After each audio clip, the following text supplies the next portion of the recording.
Bumagal ang takbo ng Bagyong Henry at nananatili ito sa signal number 1 ayon sa Pag-asa. Nananatili ang bagyo sa itaas ng Batanes at timog silangang bahagi ng Babuyan Island. Ang Bagyong Henry ay aakyat patungong Hilaga sa Sabado at lalabas ng Philippine Area of Responsibility gabi ng Sabado o umaga ng Linggo. Mayroon itong maximum sustained winds na 175 km per hour at gustiness na aabot hanggang 215 km per hour patungong East China Sea.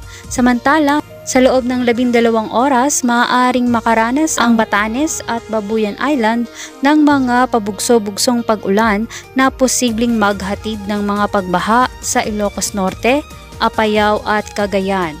Marahil ito ay dahil na rin sa southwest monsoon na tinatawag nating habagat na magdadala naman ng mga pag-ulan sa bahagi ng kanlurang Luzon at iba pang bahagi ng Kabisayaan simula bukas ayon sa Pag-asa. Magkakaroon naman ng mga pagdilim at kalat-kalat na pag-ulan na may pagkulog sa Metro Manila, Ilocos Region, Cagayan Valley at Cordillera Administrative Region. Makakaapekto rin ito sa Calabarzon at Mimaropa. At yan po ang ating ulat panahon. Ugaliing makinig ng balita at maging alerto. Ako po si Chris Elijah para sa mga balitang may kwento.